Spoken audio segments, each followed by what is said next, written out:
सभी को नमस्कार। मैं हूं गौरीशंकर। बीएड द्वितीय वर्ष की क्लास अधिगम हेतु आकलन में आप सभी का स्वागत करता हूं। आज हम पढ़ने जा रहे हैं मूल्यांकन।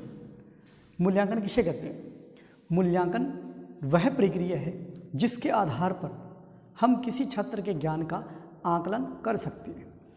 मूल्यांकन के द्वारा ही हम किसी विषय में किसी छात्र की क्या रुचि है, उस विषय के प्रति उस बच्चे में क्या कमियां रह गई, या हम कह सकते हैं उस बच्चे की प्रतिभा है वो कैसी है, इन सभी का जो हम आकलन करते हैं वो आकलन ही क्या है? मूल्यांकन है। उदाहरण तौर पर जैसे हम किसी बच्चे का टेस्ट लेते हैं। एक बच्चा है जिसके 50 में से 40 अंक प्राप्त हुए, एक बच्चा ऐसा है जिसके 100 में से 50 अंक प्राप्त हुए। ये अलग अलग टेस्ट है। आप इन टेस्टों के आधार पर कह सकते हैं बच्चा कौन सा होशियार है, कौन सा कमज़ोर है। आप कहोगे ये होशियार है, ये कमज़ोर है, कारण इसके कम नंबर आए हैं, इसके ज़्यादा आए। लेकिन मैं कहूँ ये तो सिर्फ क्या है? मापन है। मैं कहूँ जैसे इसके 40 नंबर आए, लेकिन अन्य जो विद्यार्थी थे उन सभी के 45 प्लस थे, और मैं इधर कहूँ कि ये बच्चा है जिसके 50 अंक आए, ये सिर्फ एक ही है और सभी के 40 से कम आए। यानी कि जो पेपर का स्तर था वो बहुत अच्छा था। यानी हम कह सकते हैं मूल्यांकन है, उसमें मापन तो है ही, लेकिन साथ में मापी गई वस्तु है, उसकी व्याख्या है। यानी हमने उसका मूल्य प्रदान कर दिया।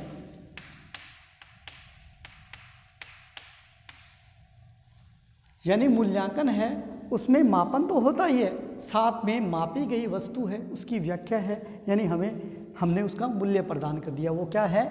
मूल्यांकन।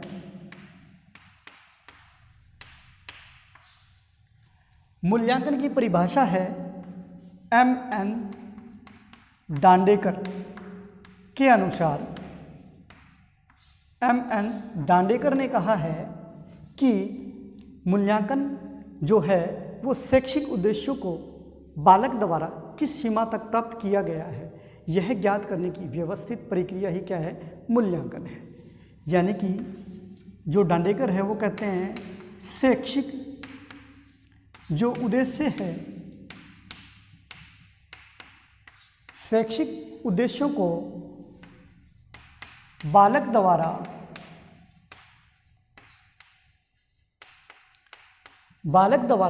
किस सीमा तक प्राप्त किया गया, किस सीमा तक प्राप्त किया गया,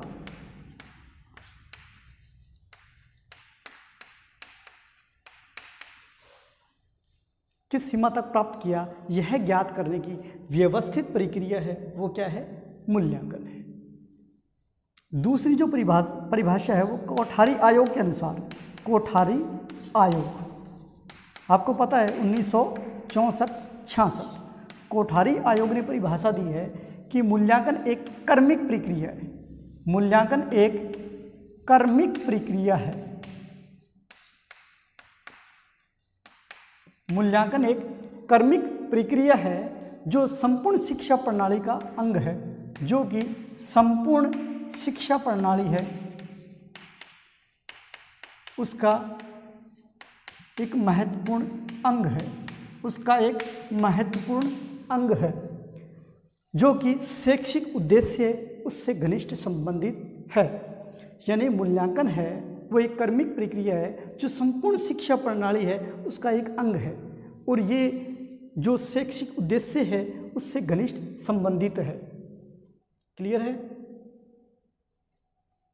उसके बाद में हम पढ़ेंगे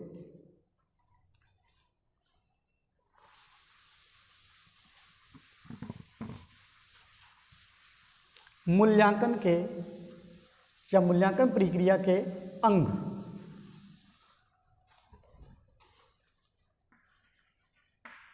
मूल्यांकन की जो प्रक्रिया है उसके अंग मुख्य रूप से 3 माने गए हैं। कौन कौन से? एक तो है शैक्षिक उद्देश्य, शैक्षिक उद्देश्य। नंबर 2 हम कह सकते हैं कि सीखने के अनुभव, सीखने के अनुभव। नंबर 3 व्यावहारिक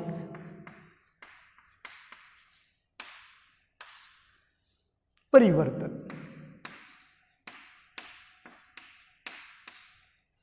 मूल्यांकन की जो प्रक्रिया है उसके 3 अंग माने गए हैं। एक शैक्षिक उद्देश्य, सीखने के अनुभव, व्यावहारिक परिवर्तन। शैक्षिक जो उद्देश्य है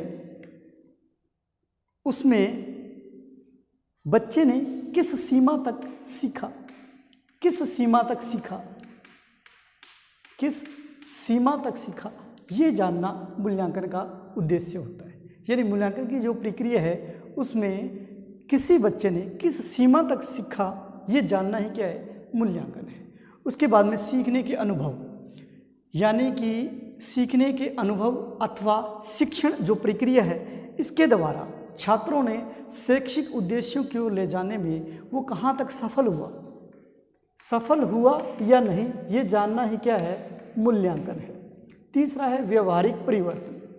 शिक्षा का उद्देश्य ही होता है बच्चों के जो व्यवहार है उसमें परिवर्तन करना, क्योंकि व्यवहार में जो परिवर्तन हो जाए वो ही स्थायी ज्ञान होता है।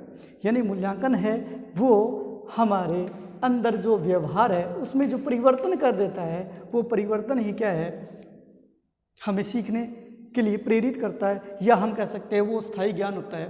तो जो शैक्षिक उद्देश्य है उसकी प्राप्ति मूल्यांकन में कितने अच्छे ढंग से हुई, ये जानना ही क्या है? मूल्यांकन है। कितने अच्छे तरीके से हुई, हमारा व्यवहार है वो बदला या नहीं बदला, ये जानना ही क्या है? मूल्यांकन है। यानी मूल्यांकन की प्रक्रिया के 3 अंग माने गए हैं: शैक्षिक उद्देश्य, सीखने के अनुभव और व्यवहारिक परिवर्तन। आज के वीडियो में इतना ही। नेक्स्ट वीडियो में पढ़ेंगे मूल्यांकन की विशेषताएं। अगर वीडियो अच्छा लगा शेयर कीजिए, लाइक कीजिए, हमारा चैनल सब्सक्राइब कीजिए। धन्यवाद। जय हिंद, जय भारत।